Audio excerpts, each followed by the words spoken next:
Oh,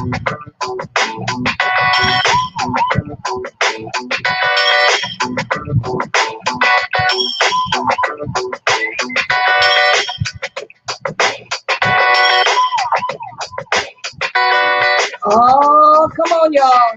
Relax. Relax. There we go.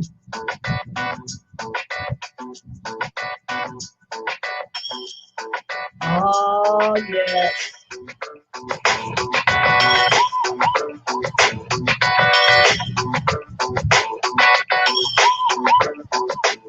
Well, welcome to probably one of the most important conversations of the century. Look, forget about the Democratic National Convention, even though we need to watch it. Listen, this is an important conversation regarding women, for women, about women, and the state of women. And you know what? And we are, it's a very, kind of mute guess because the whatever it said. So I'm sorry, I'm trying to read all this stuff up here. You guys, oh, so wait a minute. So Ebony, you muted yourself? Okay, I'm just trying to get it. I don't see Erica. So anyway, I'll just leave that alone. Wait, what is it saying?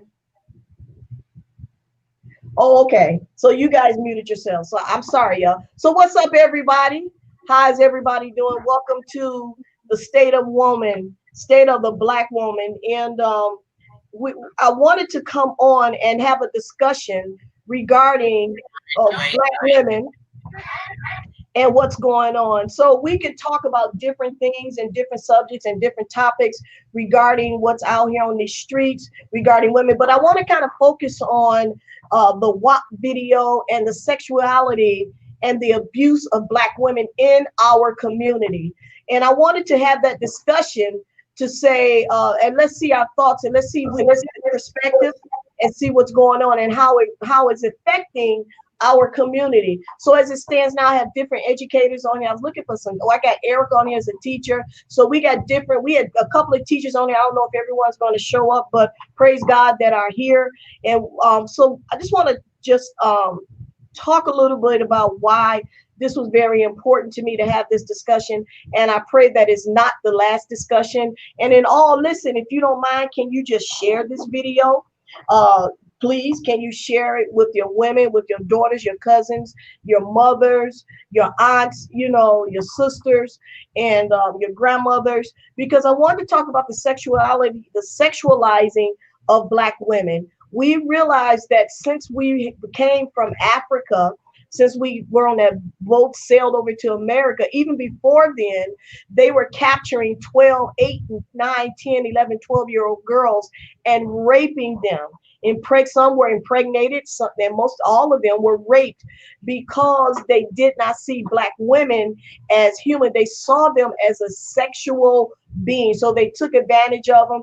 And so that stereotype, that mentality has perpetuated throughout centuries as women being, Black women being only looked at as sexual, sexual women or sexual beings, and not women with emotions. We only good for is to have sex and to be able to produce children, cook and clean, all the stereotypes that you can imagine that Black women have been captured in. But I want to say this, ladies and gentlemen, I want to say this.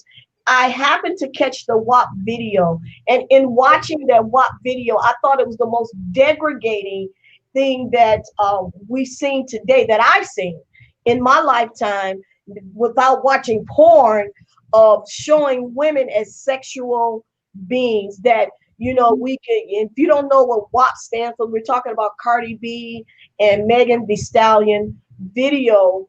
And the sad part about it to me is that, yes, they're making money, but what's even sadder is that those that are in charge, the people that are in charge of the music industry, think it's okay to allow Black women to be betrayed again as a sexual dummy, but living, if you know what I'm saying. It's okay. I don't see any other music industry telling us to um, telling us to we don't see country music calling their women uh, bad names. I said, not sure if there's me, but I hear lots of static. There might be useless. I don't know. I got these fans on because I'm in this room with all these lights and it's kind of hot. So I can't say. Getting back to the conversation, so we know that country music, you don't hear anybody in the country industry calling their women B's and H's. We don't see a Nelly taking a credit card and sliding it down a woman's crack. We don't see women in tight clothes. We talk about Sir Luke, who kind of introduced us to the type of videos that we are seeing today. And so, and just go and talk about the sexualizing of women and the abuse of it. And so to me, when I saw Cardi B with this video and the sexualizing of breasts and TNA, I thought it was very degrading, because now we're establishing in a new generation that these are the things, my behind and my breast is the thing that gets me the things that I needed and I want in life, and that should not be. And this all, I believe, now this is just me. So in my little finite mind, which is this much, I know from seeing, I remember, what's his name, Elder Craig Lewis. He had started this thing, The Truth About Hip Hop, and how the enemy couldn't capture black people because black folks wasn't biting off bats' heads. And so from there, they used rap to draw black men in, but they could not draw the black women in as strong. And so now we have a Cardi B and Megan Thee Stallion and other people who have been drawn in. And now we have drawn in where women do not have any borders. They don't have any, everything is what it is. My blank part is gushy and wet. If I want something paid, all I got to do is, all these connotations to sexual things. And some of you may say, we've heard that through other music. We may have, but I'm going to tell you this. My parents, if they did, I never heard it from my parents. I never heard it played. I never saw a video regarding it. So today we don't even realize what our children are listening to and accepting and becoming part of, because we just don't know, right? We just don't know. So what begins to happen, these images and these thoughts begin to be part of our children's identity. And we're wondering why girls are walking around with all their gut out. Now, let me tell you, so hey, I ain't hating on nobody. If you got the bod to do it, do your thing. But I don't want it to be because you think this is the way to capture or get a husband or get a boyfriend, that you have to be sexual to be in a relationship. And then not only that, we look at Megan Thee Stallion, who would not press charges because her boyfriend shot her and she did not press charges. And they thought, and this was as a norm in this generation. So another thing that they're saying is, okay, it's okay if we beat the crap out of you. That's love. That's how I show you I love you. So there is something wrong with the thought processes of our young girls. And I want to talk about it from what these teachers see in school. I wanted to talk to other generations about what they're seeing. We got counselors on here. We got pastors, we got mothers, we got young folk, and all type of generational people on here to share in this conversation. So I'm gonna open it up. If you want to speak, please, and put your mic off mute, and everybody else keep their mic on mute, and everybody just do your thing. Okay. Introduce yourself first, and then go ahead and speak. Whatever you want to say regarding what the conversation we just laid out. Hi, my name is Tia Payne, and I'll speak from the aspect of kind of like the abuse aspect, because that's what I do. I advocate for victims of intimate partner violence.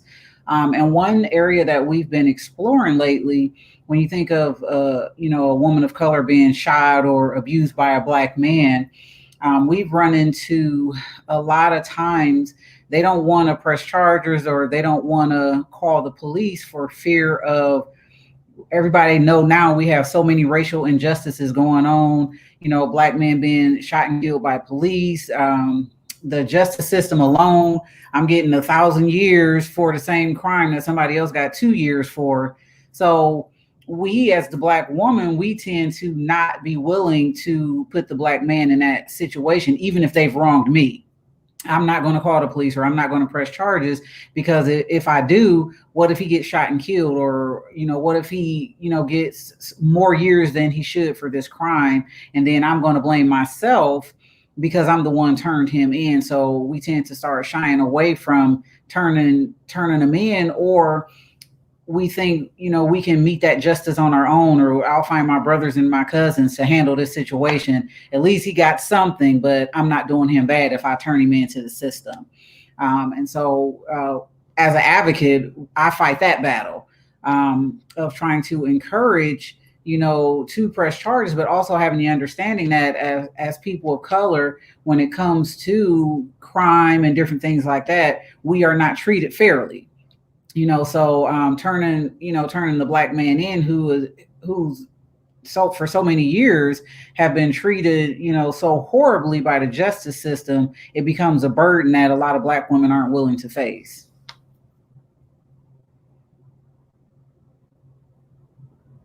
So Tia, so can I ask you something? So when they come in, so how I mean, are they, like, for instance, Megan the Stallion? For that reason, just what you said. So how many is it? Majority of them? What's the age range when they come in? If we're talking about coming in for a shelter stay, the age ranges from 18 up to however old, and then we have multiple children that come in just with their parents. As a youth advocate as well, going into the schools talking about healthy relationships, we have quite a few teenage girls who are just in general not in healthy relationships. And unfortunately, what we see nowadays is healthy relationships, although abnormal in our eyes, is starting to become normal in our young teens' life, because that's what they're expecting, the way they talk to each other, the conversations that they're having. Even my girlfriends, tend to call me, "Hey B, what's up?" So if I see it as, I know you and I had talked about that term of endearment. If a guy is saying the same thing to me, I'm suddenly got butterflies, like, oh, he must care so much about me. So, I've worked with young girls as young as 11 years old who tend to, if this is what I've seen growing up, if this is what I'm around on a day-to-day basis, my norm is to go find what I'm most comfortable in, and this is that situation that I'm comfortable in. Or if nothing else, I'm going to recreate that environment so I can be comfortable as well. So it's just, a round robin effect of, I was a child growing up, now I'm grown, and now my kids are seeing the same exact thing as well. Wow, that's pretty interesting. So can I ask you something? How many wow, that's really interesting. So these young girls, their parents, how old are their parents? Like in their 20s and their 30s, like early late 20s, early 30s? We get a wide range of ages, honestly. We get young parents, we get older parents, we get single women that come in. I don't want to pinpoint an age, because I've worked with every age when it comes to domestic violence or sexual assault. It's There's no age to it. Sometimes we find ourselves in those situations, and we grew up like that. So of course I'm repeating this. I did the same thing. I grew up in a very abusive household. My first marriage, my first relationship, I repeated the cycle as well. So if that's what we're taught, that's what we're doing. So if I could say, we have 30 to 40 women, that'll come into the shelter. Of those 30 to 40 women, we might have 15 of them that's women of color, because again, a lot of times people think if I come to shelter, then I have to get the police involved, or I have to tell who did it. So now I'm really not going to shelter because I don't want to get him in trouble. And then, not to mention, you think of all the feelings involved. I might have children with this person, so it goes a lot further than I don't want to get them in trouble. This may be the only way I've known to be taken care of. I've never worked a job. He provides everything for me and my children. So it's so many things that go into that, that people choose to stay. Some people, when they do come to shelter, they'll go back. Shelter is a whole different environment. So it just depends on the person, honestly, on whether or not they're ready, truly ready to get out of that situation, whether or not they'll continue to be there. Wow, that's some good information. I'm gonna be pulling on your brain, so just get ready. So anybody else, please jump in if you wanna jump in on that. Erica, what you got to come on? Hey, everybody, I'm Erica. So I am in education and I've taught in New York City, I've taught in Camden, New Jersey, Philly, and I currently teach in Chicago. And so I've taught K to 12, and so I really get to see the manifestation of life imitating art in real time. And so just listening to the conversation and the topic at hand, I found out what a swag party was from a first grader, right? And I'll tell you, a swag party is when you go into a room with music, you turn the lights off, and you allow boys to grind on you and to touch you inappropriately. I found this out from a first grader because a first grader, I heard her say, "Are you coming to the swag party?" to another first grader several years ago, right? And so, in addition, I didn't see the WAP video. I didn't need to see it because I know the fruit of Cardi B and Meg the Stallion. And honestly, I've heard a couple people talking about it on social media. And the WAP, I honestly did not know what it meant until I was just sitting there and was like, wait, what would Cardi B say? And then I was like, whoa, you gotta be kidding me. And so I have a group of 11th graders that are part of my advisory that I followed since ninth grade. And you would not believe how many times I've had conversations. Every Thursday, I have conversations with them about life topics. They get to ask me anonymous questions. And I hear them talk about how they think they do relationships. And it's based off of the framework of what they see in love and hip hop.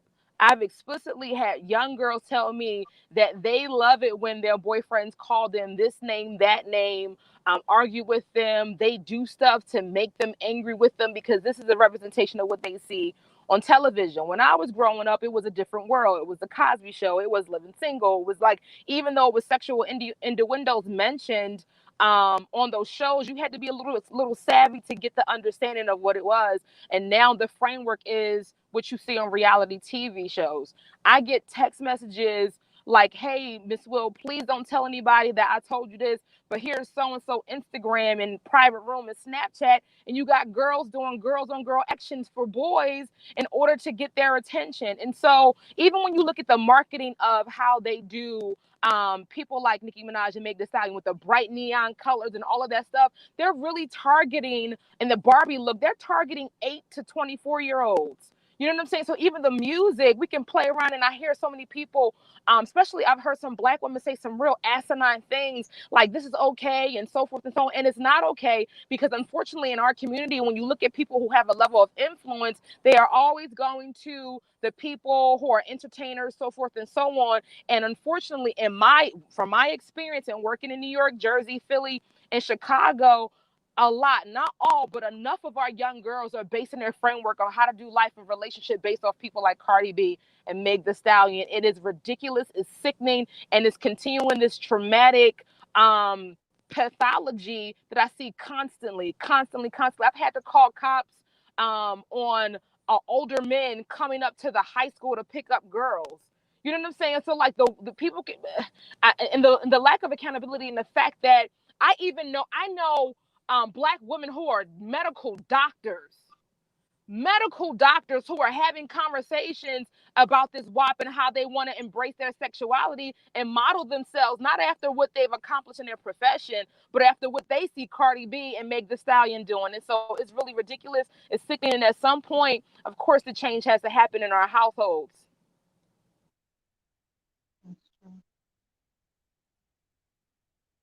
Wow, that's good. I will be tagging you a little bit more too, Erica, because I wanted to just dove in a little bit.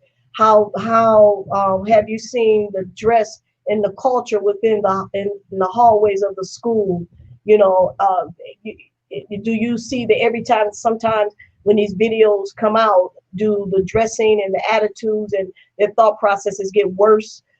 Do they get, do you guys have a dress code in school? Do they try to dress like these people on the video? So my school has a very strict dress code. So that doesn't fly during the day. But what does happen is when you see students transition from class to class. You hear the songs, you see them trying to twerk and do whatever real quick in the hallway. You hear the conversations that happen at lunch. Where in my school there's a couple of like blind spots where girls and guys would try to hide, and they have their phones out, they're playing the music, so forth and so on, and they're doing whatever in spots that they think that can be not recognized. But what I am overwhelmingly seeing is this really play out on social media, and girls openly being okay to have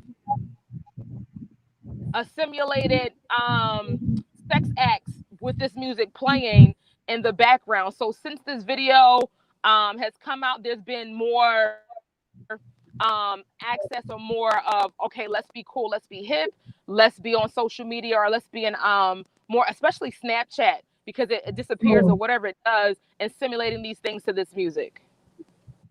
So do the parents know what these kids are doing, or you think it's just that parents don't have time because of working, or they just don't have time to monitor what's happening out here? Because there's so much music out here, because they can drop something and it'll never hit TV, but it'll hit Instagram or something like that. So the parents will never know until it blows up, something like we see it now, and it's out of control. So So it's all of the above.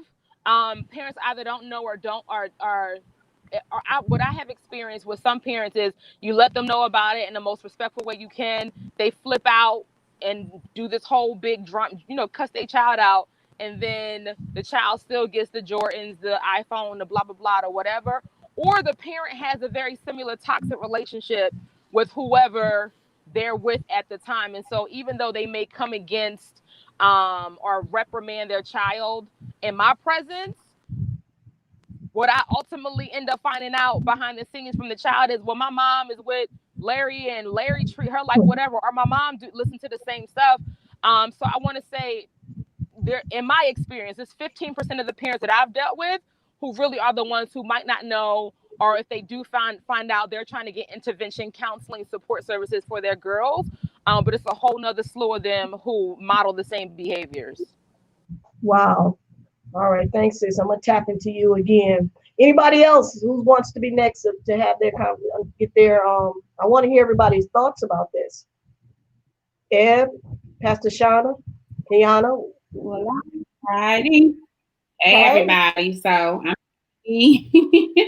Ebony Borden. It's great to be here. I guess I'm here on a few different levels, but I'm a just come off the hip with the talking about from the parent side, right? I have 5 children from the ages of 1 to 11. And for me, I think it was all an above mix, whereas all of my children are very different. And if you know my children, then you know they have very different needs as far as how much monitoring you need to do with them. They have very different needs of, what kind of conversations they even carry if my eyes are closed or I'm upstairs. And so, reality is this: we live in a completely different world than what we lived in when I was growing up.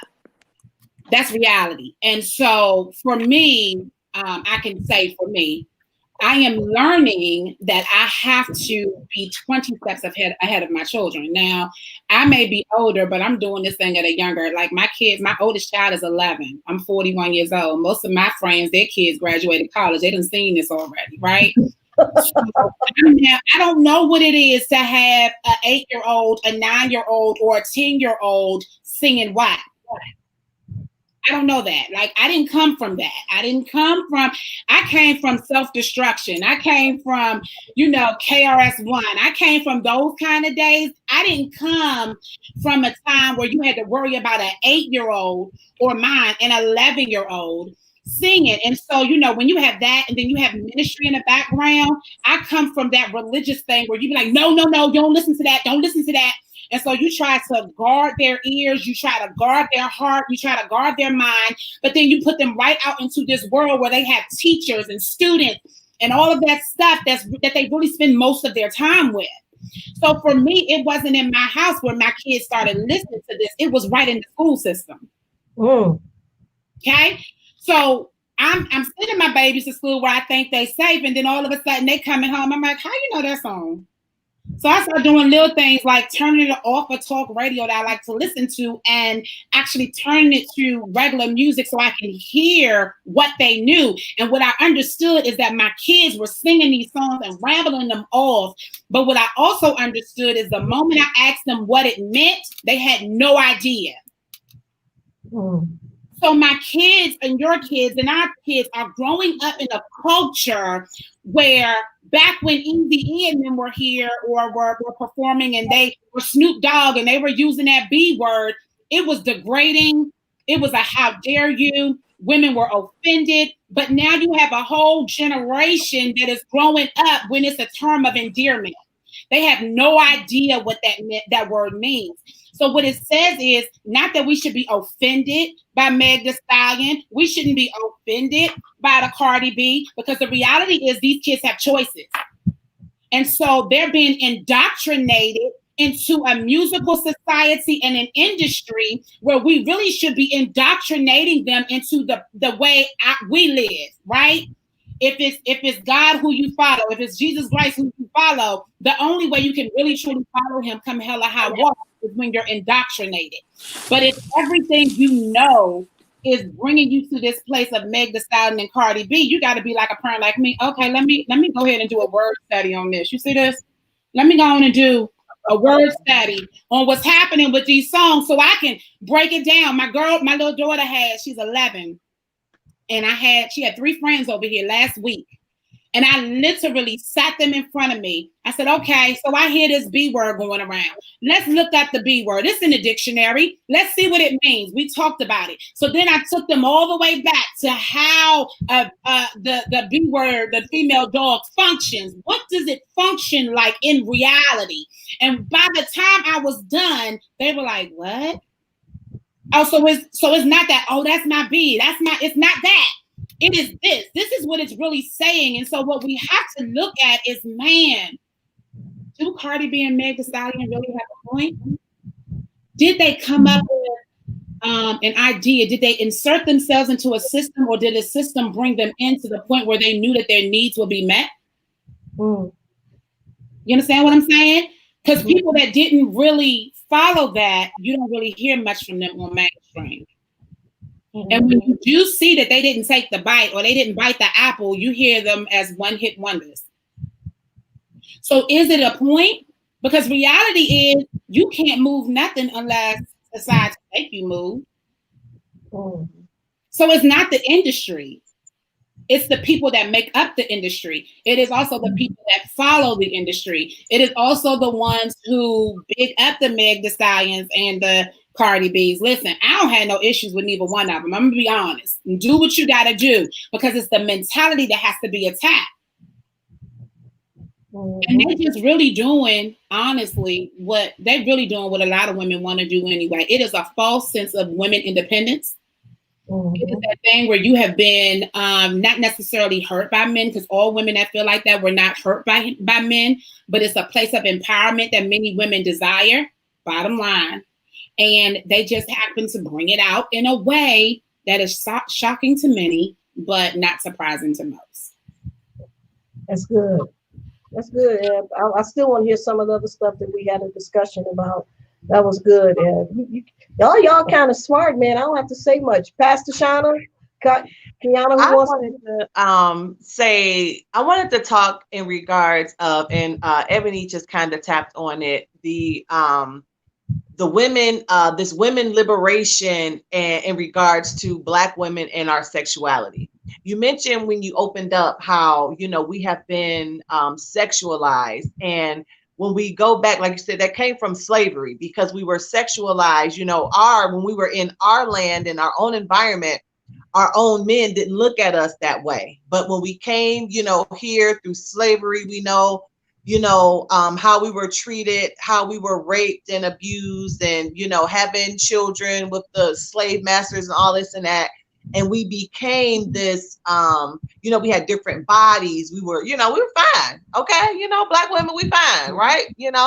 So we came over here fine, ain't seen nothing like this, right? You know, we got these full lips, we got these banging bodies, and we smelling like cocoa butter, and you know, they're like, oh Lord, like what is these women here? And so now we started to be over sexualized, and so now it became this, you know, that's what you're, because not only were we fine, we were fine, but we were also smart.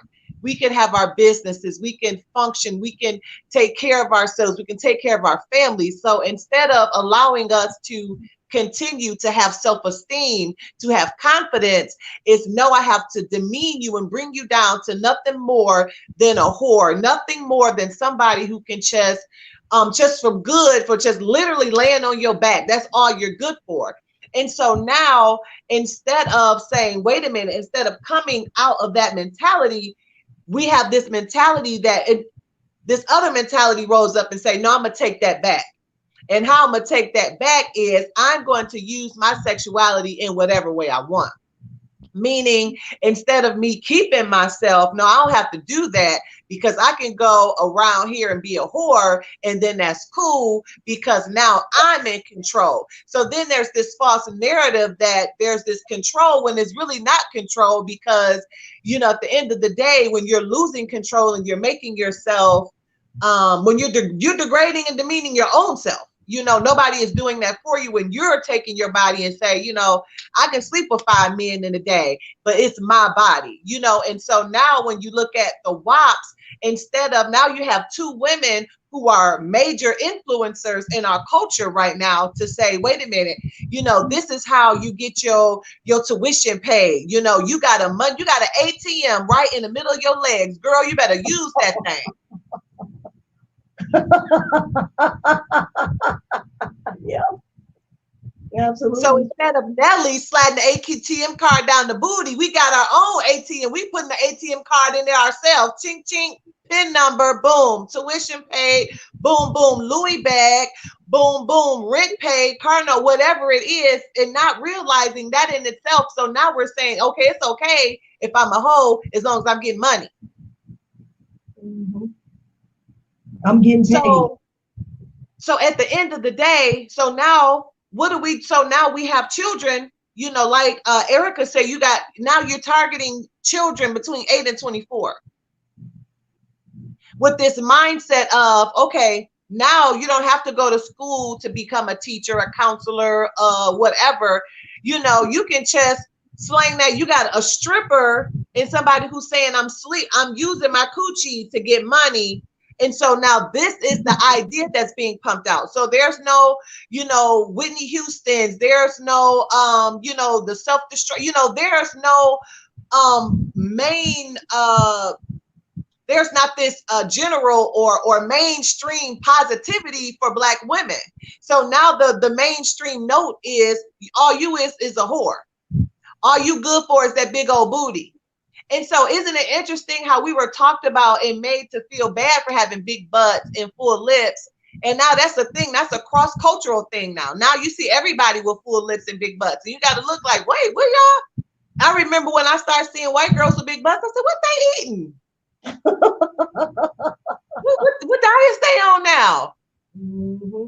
But now it's not, but now it's the thing. You know, now they'll go and pay for it. So my point is that going back to that fine line, it's okay. And I think a lot of times we shame women, especially Black women, for being in touch with their sexuality. So now you got people that actually enjoy sex and are married and all that, and that's cool, right? You know, you can enjoy sex. That's what God created it for.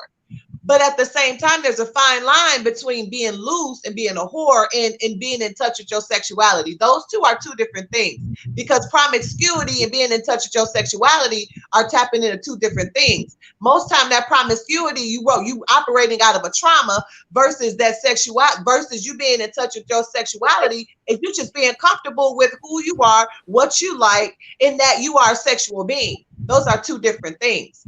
And so instead, women were not, especially Black women, you know, we were not given that space to be comfortable. If you were comfortable with sex and sexuality, you were a whore. Either you were a whore or none. So there was no in between. And so now you got people that's coming out giving us liberation.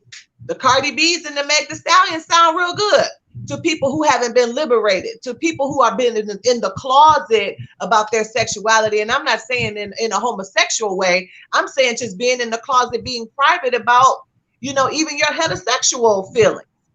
Mm-hmm. So I think even in we have to be, even as leaders, especially in the church, we have to stop shunning this conversation of sex and actually talking about it and quit putting everything under the rug. Like, you know, no one is talking about it because just like Ebony said, the kids hear the stuff at school.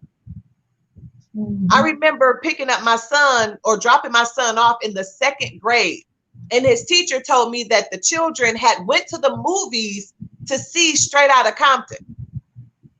And I thought, I remember when I got a hold of NWA, I was too young. It wasn't good then. I'm like, what they gonna do with it now? Mm-hmm. But these are things that just being at school, you find out about sex. A little girl in the 2nd grade told my son she wanted to have sex with him. Wow. And I was like, wait a minute. I said, whoa. I said, do you know what that is? He said, no, mommy. He didn't even know what sex was. And I'm like, I'm not about to let this child who's been misinformed make me have conversations with my 7-year-old about sex in the 2nd grade. And I'm like, but like you said, you just send them to school. So we as parents, we as mothers, we as teachers, we as, you know, ministers, we have to not shun these conversations, and we have to be bold and stand up and begin to talk about the things that we really don't want to talk about. We're living in a time where there's YouTube, there's social media, there's school. These kids know stuff. And we at home, like Ebony said, we got to be at home teaching them, no, this is the real deal about this. This is not what you think. I'm going to tell y'all how ignorant I was. I was sharing with Apostle Sonia that I literally was walking. How I knew I needed to really look into this is because I was cleaning the house, and all I could hear in my head, because I was on this thing, me and my 11-year-old have this thing about TikTok where she's daring me to see how many followers I can get and all this stuff, right? So all that kept popping up was the TikTok dance to the WAP. But I was thinking, because Cardi B has an accent, I was literally thinking that she was saying, that's a rap. That's a rap. Like WRAP. So I'm sitting in my kitchen and I'm just cleaning. And I'm like, that's a rap. That's a rap. And all of a sudden I hear the words and my daughter is cracking up. And I'm like, wait a minute. Let's just pause this real quick.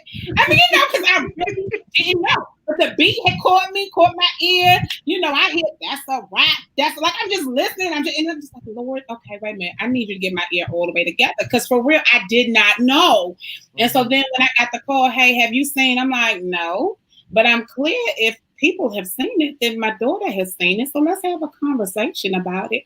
And I think that what we don't want to miss also is that there are people, here's reality, that walk the line of what we see that's over sexualized, but then there are people that are in industries that don't, they just do that for the money. You understand what I'm saying? Like I have friends that are real life, like they're strippers, like mainstream strippers, and they get that money, but they not going home sleeping with nobody. The reality is that's the culture that some women are actually brought up in.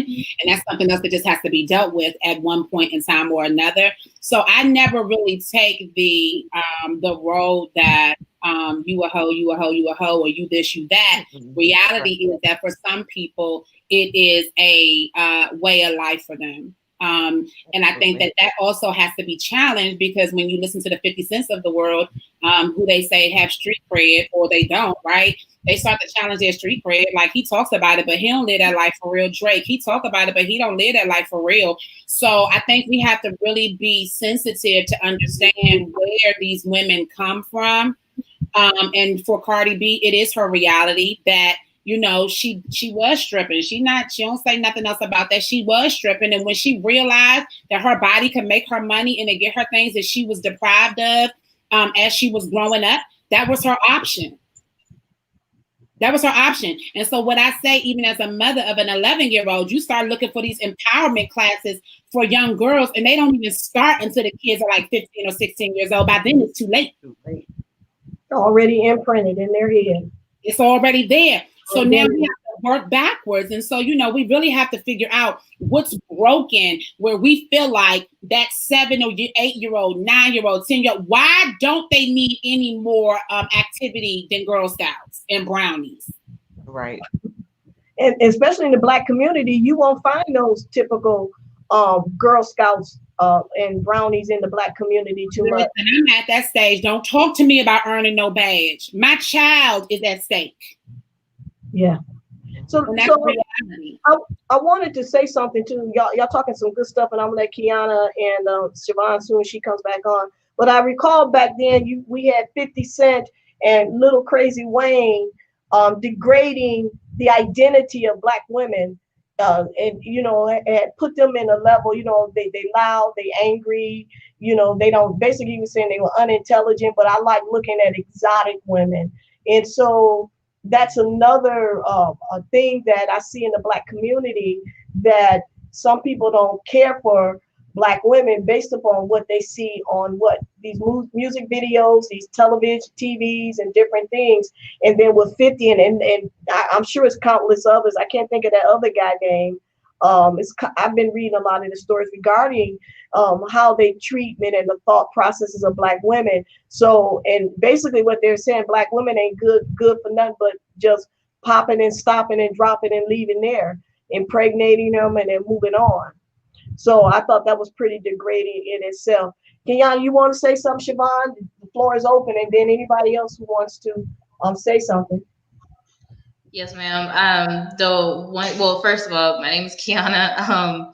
Thank you y'all for having me. I am a stay-at-home mom. I have 2 little babies, as y'all seen one of them, and I am married. And that is one of the things that I wanted to focus on wanted to, bring up was marriage in regards to all of this, because a lot of my peers, a lot of my friends, are young. I'm 25, so I see a lot of my friends at high school, like I used to know in high school, on my Facebook and stuff like that, and people are asking, yo, what's so wrong with WAP and what's so wrong with this?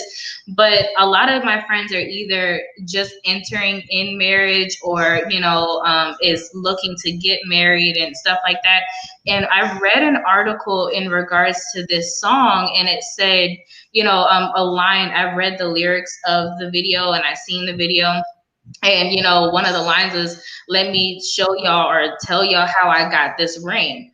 Cardi B is married to Offset and whatnot. And so, in the article, it talked about, the ability to please a man sexually is basically all that you need, or all that you need to do in order to, find a mate. Like you guys had talked about earlier, as far as like how, women dress, how we, be, and I'm a big time Instagram user. Like I'm always on Instagram, and you see women, posting pictures and, things that are inappropriate. And it breaks my heart, because the biggest thing that I love marriage. I love what God has called marriage to be. And it breaks my heart when women think that this is how you get a husband. And it's completely the opposite. First of all, if you do get a husband like that, you're not going to get a good one that is going to respect you. And second of all, I don't like the fact that this is what women think they have to demean themselves to or lower themselves to in order to please a man. When I hear godly men talking, they say, I want a woman that is able to, compliment me, is able to challenge me, able to help me grow. There's more to a woman than what her body looks like or what she can do in the bedroom, stuff like that. I don't want my husband to look at me like a piece of meat. I want him to look at me and be like, hey, she adds value to my life other than what she can do to please me physically. And so that is the thing that caught my attention the most, because like I said, a lot of my friends are posting about marriage or talking about marriage, wanting to be married. And it's sad that this is, putting forth, like, they don't see nothing wrong with this. And, I see another thing is like women imitating I think somebody, I'm sorry, I can't remember who brought up TikTok and how, everybody is, copying the dances and stuff like that on TikTok, and it's okay. It breaks my heart, like I said, because this does not lead to a relationship or a marriage that you will be happy in, that a woman should be in. You know what I'm saying? So that's one of the things I wanted to bring up. That's good. And you think about that because if you enter into these relationships and if you get married, and if that man, his perception of how a woman should perform in bed is based upon a WAP video or pornography, they're going to expect that same thing. I look at Cardi B. I like Cardi B. I really like Cardi B. I think she's a smart businesswoman. I think she's pretty. I would love to meet her. I would love to meet the real Cardi B and not the one we see, but the one she portrays.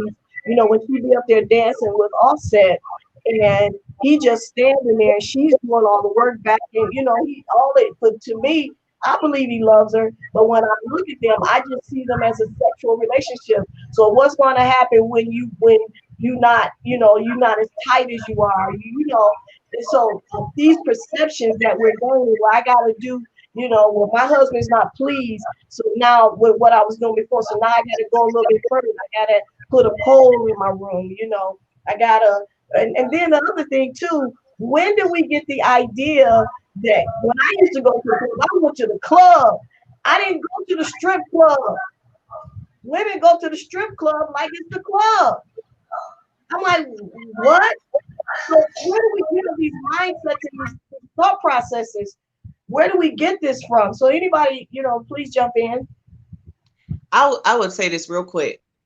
In regards to, we were talking about women feeling like, because that line too, and that was one of the things that got me to Kiana, was when she said, I don't cook, I don't clean. Let me tell you how I got this ring. And I'm like, whoa, that's problematic. Like, wait a minute. Yes. But then I thought about it. I'm like, is it really? Because we're talking about us in regards, to Black women, but we haven't even talked about how the Black man is over sexualized and hypersexualized, right? And so in his mind, he doesn't want a pure woman, church man or not. They want a woman with some experience, right? That's what you hear men say. I don't want no virgin. Since when? Since when you don't want a woman who everybody else ain't been in? Like, I don't like what? But you know what God showed me, sis? Remember in Sodom and Gomorrah? Remember when those the three angels came down to Lot's house and they wanted those men? Mm-hmm. And Lot was trying to ward them off, like, nah, y'all can't have those. And they no, we want those men. Where they at? And he offered his virgin daughters to them. They declined. And what God was showing me about that is that there's this hyper over sexuality, even in the men, that doesn't look at women who are keeping themselves, who are abstaining, who are being honorable women. They get looked over for the more loose woman because she comes with a little bit more miles and a little bit more experience. Where does that spirit come from? That spirit is old. This ain't a new thing. Like, we could go back to the Bible. Y'all want a man over a virgin? Wow, that's good. That's the level of perverse, because now men are threesomes, pornography, masturbation. This is the norm. And the sad thing about I'm sorry. No, go ahead.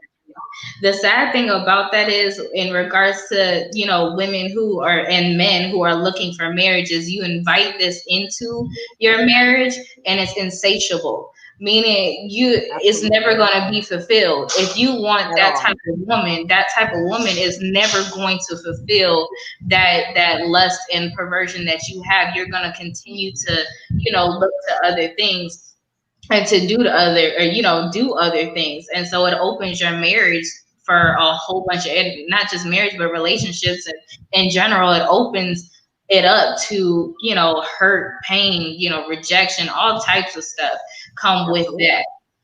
Mm-hmm. You know, The reality is it also kills go ahead. expectation. We can't hear you. No, I was just saying the reality is that kind of expectation. I could hear her, sis. Could you? Okay, I hear it now. Okay, great. So I was just saying that, you know, and even with that, most men, or I would say at least men I know, never have been with Meg No. Thee Stallion or Cardi B. And so, or the porno stars that they watch in these porno movies, or even that women may watch in porno movies. The reality is, it's an expectation that you really have dreamt up in your mind. Absolutely. You don't know what it feel like, what it like. You don't know none of that. And so now you put your own imagination to it of what it should feel like, sound like, taste like, all that, whatever you got going on, right? And then you get with this woman who you think you love, and then you decide that you're going to compare the two, but there's really no comparison. And that's what really makes these type of appetites kill off marriages before they start. Kills off, you know, we say stuff like the marriage bed is undefiled, but here's reality. It absolutely can be defiled. That's reality. The reality is that this is how, if that's how you got your man, 9 times out of 10, that's how you're going to either keep him or lose him. Because at the end of the day, you know, you can never be that person. Do you understand what I'm saying? Yeah, you can never be with a fantasy. Absolutely. So you're going to kill yourself trying to keep up with the fantasy. I love wigs, but I don't do it for my husband. I do it because I get bored fast. You know what I mean? Like, I ain't trying to be a new woman every day for him. I just listen. I got 5 kids. I'm just trying to live good. You know what I mean? Absolutely. One day is brown, next minute is black, next minute is pink. But it's not for my husband. It's just because I just want to live. You know, let me live. But when you try to live up to that appetite, right? It's insatiable. Just like y'all. And it kills off all feeling, all love. It kills off the intimacy. It just kills off all of that. Once the excitement is gone, that's why men cheat. When men cheat and they get caught, they stop. Because they're not pumping like that no more. The excitement, the thrill is gone. That's what they say, right? And so, you know, that's how you kind of lead all of this into your marriage, into your relationship, because you're trying to obtain something that you really don't have anything to compare it to. Hey, Tia, can I ask you something? So when these young girls, when you come in and when they come in for counseling, do they have an expectation of marriage, or they just expect what they get? They just get what they get. Sometimes they have an expectation of marriage. I think one of the hardest things to deal with is what have you been taught first. So if you're taught this is what marriage is because this is what I see my parents do, then your expectation of marriage is what you've been taught for 17 years or 15 years. That's what your expectation is. You know, we keep hitting on the mentality that's so pervasive nowadays. So if I'm raising my son and my daughter to when I was married to my first husband, if I would have stayed in that relationship, my son and my daughter would have grown up. Oh, that's what marriage is. This is what it is. But I chose to get out of that situation. And when I remarried, my children are taught respect. My children aren't taught abuse or anything like that. So I myself had to change my mentality of what my expectation of marriage was, even with that. And then it had to trickle down to my children. So coming in, if you're constantly taught abuse, and disrespect and all of those things, I've grown up with the expectation of this is what a love match is. This is what marriage is supposed to be about. You got to work on that mentality to switch that around to really start hitting home that no, this isn't okay. And as many years as it took to build that, sometimes it takes that many years to break that back down and reteach this is what is actually normal. And counseling helps with that. And you know, just being around a good group of people who can pour into you. And some of these young girls, they don't have that. All that's poured into them is the negative. So I wanted to, Erica, are you able to talk? I want Erica to say something. Can you just come on and talk about a little bit of the history? Because I know you're African American. You have a degree in that. Can you just talk a little bit about this from that standpoint? Release some of your brilliantness. Which particular standpoint? Well, I was listening to the whole about marriage. Yeah, the marriage, but the sexualization from the history, just give us, because I know you that's part of your degree in, and just share a little bit of that insight, and then what I'm going to do after that, I want to talk about some solutions, and then I want to talk about when we're going to do this again, because I think we just lifting the cap up, and I just want to say this one thing when y'all were talking about the videos. Hold that. Is that I was telling people watch the video, and they say, well, I just heard it and I don't want to watch it. Listen, we cannot turn a deaf ear to what's out here for our children, our grandchildren, and whoever, our nieces and nephews. We got to hear what they're hearing, because we can't correct what we don't know. So go ahead, Erica.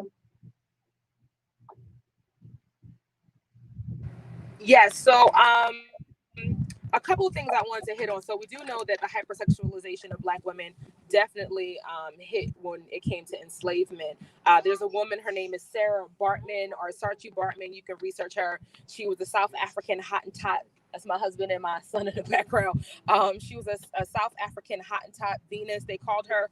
And so she had a very large, of course, buttocks, and some European settlers came over and they offered her some indentured servitude. And to fast forward, she said yes to the particular agreement, only for her to then be enslaved and put in a circus, and for her very large behind and breasts to be put on display in France, and her to be toured all over Europe. She ended up dying around the age of 32.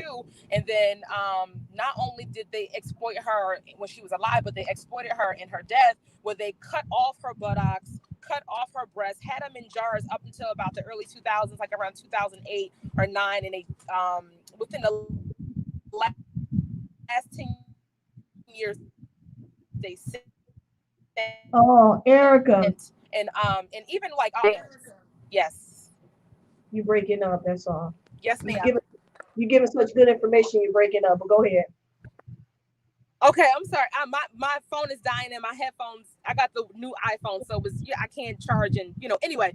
So that's that history that has still been going on. Present day. And then even when it comes to like the movement or the dancing, a lot of the movement, the twerking and so forth and so on is taken out of context, right? And so one of the things that I teach my students in African dance is you can twerk all day long, know that this is a part of a ritual from this particular people group, but the woman is covered. And so when you take movement out of particular context, you then also co-sign in the hypersexualization of those movements that are considered are very traditional and rooted in the African coming of age experience. So this has been again going on for a lot. When you look at even the type of roles that they have for Black women in the entertainment industry, there is the tragic mulatto, there is the sapphire, who's typically the dark skinned Black woman who has an attitude or has very dysfunctional relationships with Black men. The tragic mulatto is or the sapphire who also is hyper She giving some good stuff, and we can't hear. sexualizing her. You continue to see these things played out in present day when it comes to how Black women are viewed and how Black women are seen. 400 plus years of white supremacy and enslavement, we have taken on those ideas and we allow them to play out subconsciously. I will say this too. I didn't grow up in a Christian household, right? My mama got 2 baby daddies, grew up in the projects. Anything in my house went, as long as you didn't come home with a baby. Anything in my house went. But something in me told me I wanted to be a virgin until I got married. And when I tell you anything went down in my household, I'm talking about coming from alcoholics and drug addicts, right? My mother had enough sense in her, enough moral clause in her. I remember one time she took my CD player and wanted to go to the store real quick. She came back 10 minutes later. Somebody grabbed me from the back of my shirt and threw me against the wall and said, no child of mine will listen to little Kim. My mother, in all of her stuff, was able to check me to let me know that listening to that type of music was not something that she would allow in her household. And so again, that always, and then this is me not saved, allowed to have sex if I wanted to, and anything else in between. But I knew from my household that listening to that type of music was not okay, and that thing stayed with me. And so ultimately, there has to be God, a moral compass, a value system in households to be able to change the narrative. My son is 3. One of the things that my husband and I do to him is talk to him about who do you kiss or who do you hug. We say mommy, daddy, and your wife.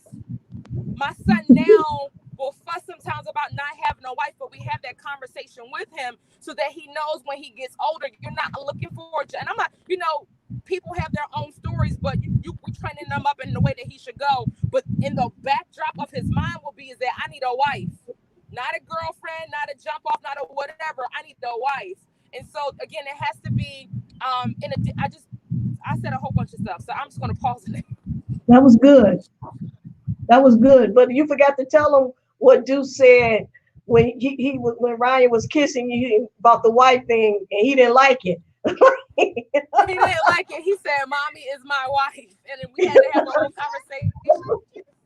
Because he's like, wait a minute, you said, hold up now.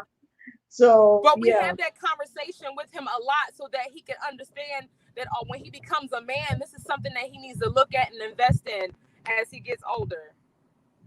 That's good. Thank you for sharing that. Bonnie, you want to say something? I just wanted to say with Erica, I'm glad she shared that. That's amazing because I'm just having a conversation that we really do live in a time where, especially if you come from a Christian household. Well, first of all, you can come from a Christian household and everything under the sun be a go anyway, right? Even if you are from a Christian household. But come on, let's be real, okay? Now, the first man that ever messed me up was not a heathen. He was actually a minister or a deacon, whatever you call him, okay? So we're going to talk real. But the other thing, we'll get to that. That's a whole nother broadcast. Okay. So, but I love how she talks about how she talks to her son, because I was telling my daughter, like, I had to apologize to her because we are so fixated, or I know I could be so fixated on living my life through her. In other words, I love God, or I thought I loved him, but I had 3 kids out of wedlock, right? 2 kids within marriage. And so when I started seeing my daughter do certain things, I started to parent her out of fear. And I started to shove Proverbs 31 down her throat, right? But the reality is, when you grow up, or you have young women that you're teaching to be that Proverbs 31 woman, and then there's not a world that has enough Boazes, right, to meet them, then you always have that moral compass that begins to get skewed. So I think one of the things when you talk about solutions is we have to begin to talk to our sons with the same expectation that we talk to our daughters with, so that when our daughters do grow up, there can be a Boaz to match her Proverbs 31. There can be a Boaz to match her Ruth. There can be, because when you meet somebody, you out there, okay, so then now Ruth is meeting Ruth now. Mm-hmm. Because Boaz hasn't grown up with the same mentality. Like, he hasn't been put he wasn't taught that his jewels were just as valuable. Mm-hmm. And so I think that as a solution, we as parents, right, we at home now in this COVID-19 situation, the Lord is really funny because he's really teaching us that the pastor shouldn't be teaching your kids, the apostle shouldn't be teaching your kids, the teacher shouldn't be teaching your kids, YouTube, TikTok should not be teaching your kids, but you, sir, ma'am, should be teaching your kids. Come on. Absolutely. And Bonnie, you want to say something? She got kicked out again. I was giving her an opportunity to say something. And the thing that bothers me, because everybody's celebrating, we got the Bible back in, Bible is coming. We want the Bible back in school, but you should be teaching that at your home. You shouldn't let anyone else determine how your child to receive God. You don't know who's teaching or what they teaching or how they're teaching. So I think that was great what you said, Eb. I think what Erica laid that fire down, I thought that was good. Kenyatta, I thought that all of you all had great things to say. Vonnie, you gonna come back on? I want to hear what you have to say right quick. And then I'm gonna sign out, let all you all say what you got to say, and then we're gonna pick up this conversation again. So go ahead, Vonnie.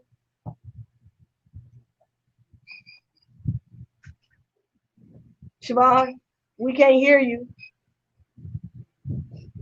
You gonna say something? Siobhan? I guess she can't hear me. I guess she ain't gonna say nothing. So But here, I'm gonna let y'all sign out. Anybody got anything to say? I'm talking about solutions. What should we do? You gonna say something, Bonnie? Go ahead, John. I was Nobody. just gonna say, I'm married as well with I have two sons. My oldest is 11, he'll be 12, and I have an 8-year old. And I also tell them as well, don't I teach them not to take a woman's virtue. So, I'm teaching them, also not just, okay, women have all this responsibility, but the truth of the matter is our young men have a responsibility as well to treat our Black women with a certain level of honor and dignity and respect. And if they're not being taught that as well, and I love how Erica said it too, like they have jewels too. What you have is precious. So your seed is precious, and you shouldn't just, look at it so loosely that you spread yourself. It's okay, to save yourself to marriage, no matter what it is. These are the things that we have to teach at home so that when they get out in the street and they're getting peer pressure by their homeboys, then they're not forced to, let me just go ahead and take this girl down and take her friend down and then take her cousin down and take all these people down, because that's what I feel like a man is supposed to do. And, I teach them, no, don't take another woman's virtue. If that ain't your wife, you shouldn't be kissing her. If that ain't your wife, there's certain things you shouldn't do to her, because guess what you do or what you don't do to her, and you're not married to her, when she leaves you, she's going to go to somebody else carrying wounds that you did. Mm-hmm.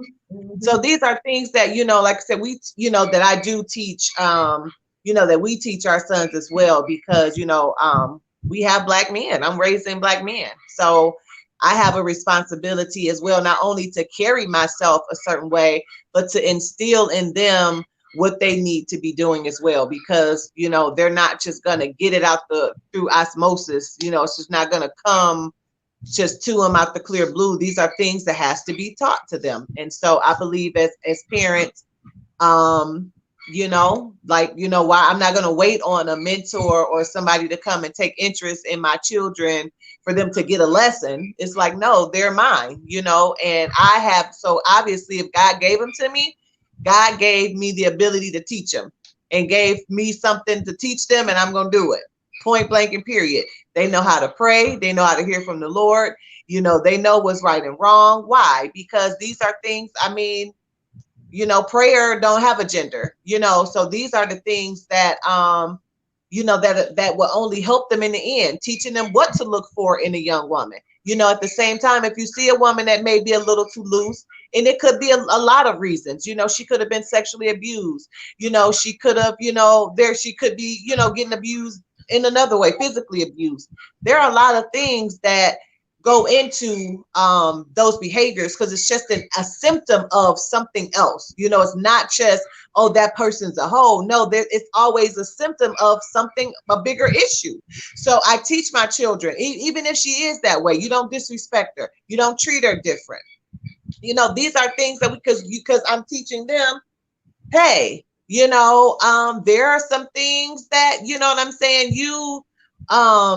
there are some things that, you can do. So I'm saying all that to say, we have a responsibility as well to teach our boys too, to teach our boys. Tia, I have a question before we get off. So how many do you see a lot of repeat people that come back, or does some of them take that counseling and it changes their life and they walk it out, or they continue to come back and back? What happens within that arena? It's a very thin line, to be honest. I see a lot of repeat people, unfortunately. Um, we in the shelter, depending on what type of shelter situation you may go to, is set up, especially if you have dependent kids, they want to give you a new start. They want to, give you first last month, help you pay some bills, so you don't end up back in the same dependent situation if that's your situation. And unfortunately, I have to say again, if you're raised to see abuse as what you consider love, you're going to keep going back to that. It takes a totally different mindset to grab a hold of something new, something that you want better than what you've always been presented to. Um, and that comes from God. That comes from having a relationship with God. Even in my situation, if I wasn't taught God, although my father was very abusive, he taught us who God was. He gave me the ability to pray. And if I didn't have that, at least have that foundation, I could have been a repeat offender. I mean, I stayed in my marriage for 5 years before it finally occurred to me that I could get a divorce and God was still going to love me and that I didn't deserve to be abused. So some people assume, this is what love is and this is what it means to me. So come on, please abuse me. And if you don't have somebody pouring something else into you, I'm going to repeat the same cycle that I've always known for all these years. This is what I've known, so this is what I'm about to gravitate back to. I heard Pastor Shayna say, we got to teach our boys, and I heard Erica say we teaching her son, and it's so very true. I've often said, especially when it comes to sexual assault, like a lot of times we hear the conversation of if they weren't dressed that way and if they didn't put themselves in that situation, that wouldn't have happened to them. Well, who's teaching our boys that it's not okay to sexually assault women? So if I can teach my daughter it's you shouldn't dress that way and you shouldn't have did this and you shouldn't have did that, the responsibility still says I need to teach my son that it's not okay to be disrespectful to women as well. And we don't have that. We're teaching our sons, hey, this is how a man is supposed to treat a woman. So if that's what a man is supposed to do, then woman, this is what you're supposed to accept. And so, yes, then Tia sees them in the office repeatedly over and over and over. So do you think that, so let me ask, because we see a lot of people want to go in female ministries or where we want to go in and speak to the women and kind of, love on them and minister to them. Do you think that helps, or is just something that they? Yeah, I'll be honest. I think, and this is not even so much on a spiritual level, but I do believe there comes a point in time in a woman's life where she's simply just tired.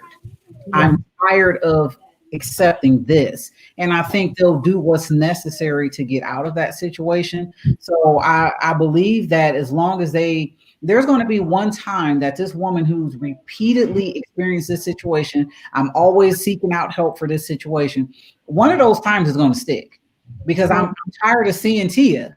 Like one of these days, when I come back to see Tia, I want her to know that I've accomplished this, I've accomplished this, I've accomplished this, and we're clapping for her at that point versus let's start from the beginning again and give you the steps and the tools to try to get out of this situation. We simply get tired sometimes. And once we're tired, then we are more accepting of the tools that someone is constantly giving me to get out of that situation. But that's an internal thing. It's internal. Like, when are we tired? When are we tired? And when are we ready to take those tools to, and be effective at using those tools as well? And if we're not, we're going to continue to repeat that cycle. That's so helpful. Thank you so much. I appreciate you sharing. Kenyana, you want to say anything before we get off? And Yes, ma'am. I wanted to add on like what she was just saying, as far as like I want to come back and say, I accomplished this and I accomplished that. That was one of the things that like stuck out to me in regards to women, like across the board. There was one time my pastor, Pastor Tia, had spoke to me and said, find your value. Like, who are you outside of being a wife? Who are you outside of being a mother? You know what I'm saying? And a lot of times, like women, and I'm speaking for like the stuff that I see on Facebook, stuff like that from my, generation and whatnot. Like, I want this and I want that, but who are you outside of what you look like or how you can dress or, what attention you can get from, how you're acting or, stuff like that. And that's what, going back to the video and women, mimicking and mocking this, like, this is how, I get a mate, or this is how I attract attention. Like, what else do you have to bring to the table other than, what you look like or, how you dress or what your body looks like, and that's the main solution I could think of at the moment is, what do you have to bring to the table other than, physically being able to, perform? Like, what do you have on the inside of you that makes you who you are? You know what I'm saying? That's going to add value to somebody's life. And then also not even to add value to somebody's life, but also to be proud of the woman that you are. Like, I accomplished this and God revealed this about who I am. I'm sorry, y'all. Dog. But you know what I'm saying? That's one of the solutions I could think of as women. Like, let's figure out our identity and who we are, and be proud of the woman that we can be without having to be, half dressed, and what I'm saying. So, Apostle Sonia, I see Siobhan is actually in the chat. She's saying that she teaches her sons to respect themselves first, and that I believe when Tia was talking, she was saying that she believes that this is really a pattern that is hard to break. I guess the cycle of abuse, and that if we know better, we can do better. And I love that, because one solution that I want to end with, and I know I talk a lot, I can talk all day, but is that as a community, specifically our Black community, our African American community, we have to learn to stop keeping secrets. Yes. If mom will tell you, yes, I did this, yes, I did this, but here's the reality of what that did to me. If dad will say, yes, I did this, yes, I did this, and oh my goodness, my heart is broken because of how our family ended up, because of my poor decisions. If we can just stop. I remember, I think I was on baby number 2. I rolled over on my grandma's bed. And, I've always been a little smart, I think. I rolled over on my grandma's bed, and I looked at her pillow. And I realized that it said, it had, I'm sorry, y'all. I'm sorry. Johnny! It had my mother's, my grandmother's wedding date on it. And then I started doing math. I was like, wait, okay, so hold up. Wait a minute, hold on. So I ain't the only one in this family that done had babies out of wedlock. It didn't start with my mother. Like, it goes back generations. And that's no shade. That says that had I known, then the shame that came with some of this stuff, I would have never had to walk through. Mm-hmm. And so a solution for our African American communities, like I talked to my daughter at 11. I remember she was 2 years old. It changed my life. She was talking with her Barbies, and she said, I walked past her room and she said, I'm going to grow up and I'm going to have a lot of babies, and my boyfriend is going to stay at home and take care of them while I go work hard. Pause. Come on, little girl. Because now I know what I'm modeling in front of my children. So it snatched me from here to that place where I needed to be. So now I can talk real to my kids and tell them, yeah, you're beautiful and everything. Yeah, I know you think your mom's amazing. However, this is what I had to walk through, and this is what it has caused. Like, even the pain that your kids feel from our bad decisions and our bad choices, if we pull them into there and stop keeping secrets, right? Stop making them feel a certain type of way and keep us on a pedestal, then I really do believe that half the stuff that we walk through, that our families will not want to have to ever walk through, and neither will our kids. That's good, and that's good, because I have to think back in my daughters, and like I said, if we had known a lot of things, I think a lot of us, well, that's another conversation for another time, talking about parenting. But I just want to thank you, ladies. I don't think we resolved everything tonight, but at least we got something on the floor to talk about. And a couple of the solutions we came up with is to teach our sons that they are just as valuable as women, and their jewels are just as important. And the Bible even talks about men don't spread your seed everywhere. You know what I mean?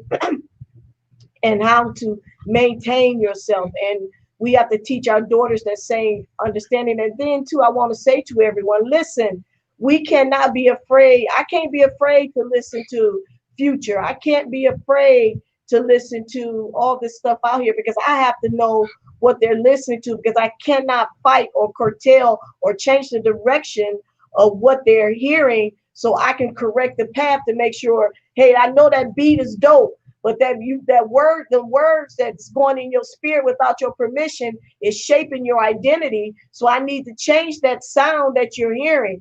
You know what I mean? So we have to listen. I'm saying to the adults, we have to stop being so afraid. Oh, that's gonna be the devil music. Listen, get over that.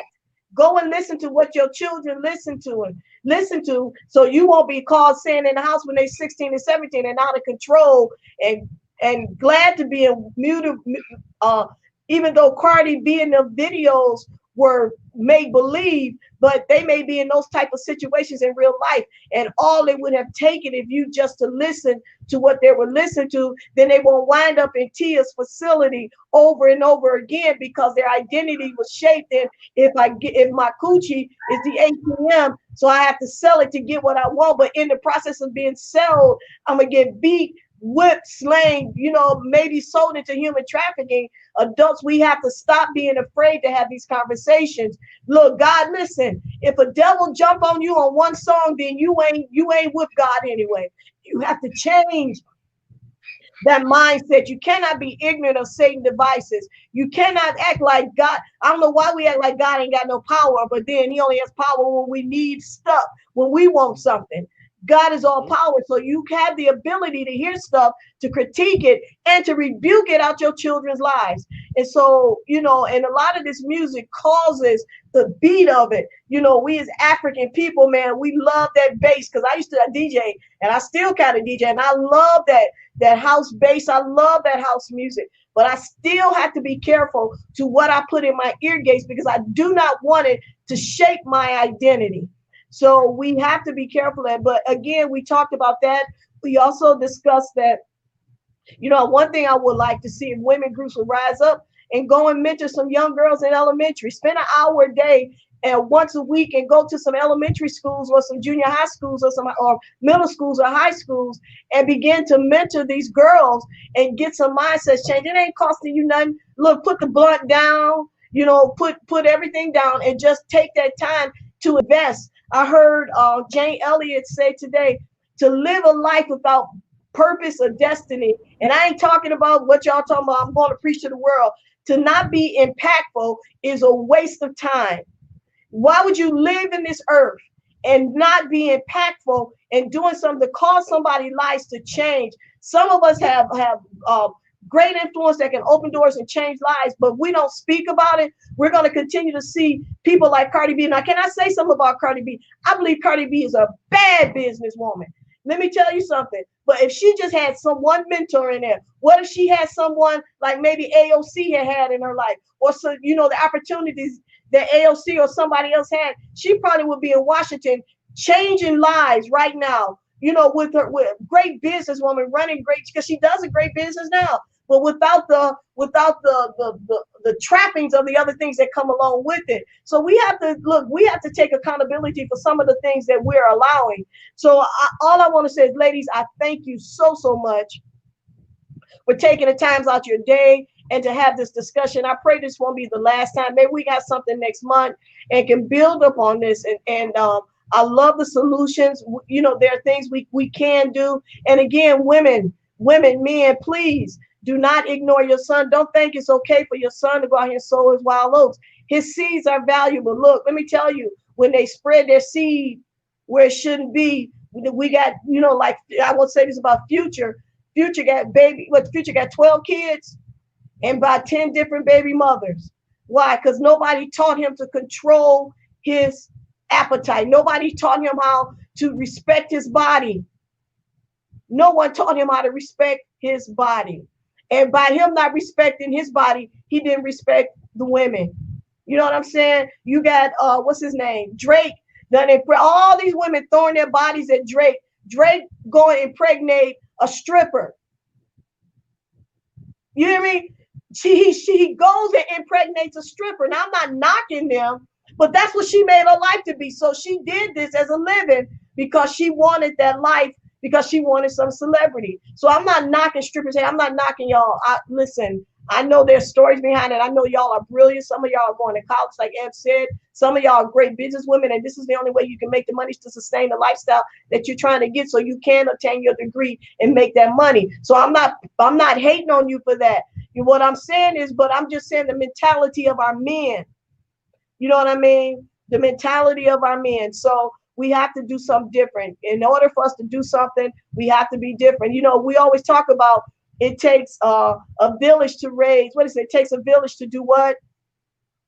Y'all know that saying. I can never get it right. Y'all know I'm not good with that. It what? Takes a village to raise the children. Yes, but the village is broken. So we got to figure out how to get that village back. How do we change that village where we can speak to them? Where we see a little girl walking the wrong way, we don't have to be afraid to say something without her mama coming trying to fight us, or her for that matter of fact. Or men, we can't be afraid of boys and young men. We're at that point. So anyway, again, I think we've had great forum from Cali to Ohio to the D to Maryland to Chi-Town down there in South Carolina. I thank you ladies for joining this forum. I've learned a lot, and it has really changed my thought processes and mindset on some things. And I really appreciate you all taking time out your day to help us, not just us, but listen, we can't be quiet anymore. We have to raise our voices. We have to get the village together. So I want to say thank you, ladies. God bless everyone for listening. Listen, I pray that this was impactful, and we're going to have another one. If you like this forum, please share. Please share it with your friends. Share it with whomever, so they can, so we can be a change agent. Again, what's the use of having something if you can't do nothing with it, right? Ain't no sense of just being just having a title. I'm this and I'm that, and you just live in any kind of way so you can get on the pulpit and preach. I don't care about your preaching. I want to know what you're doing out here in these streets. So God bless everybody. Right. I thank y'all. Journey. I thank y'all. Thank y'all so much. And I love each and every one of y'all. Hopefully we can do this again. Love you. Yes, this was awesome. Thank you.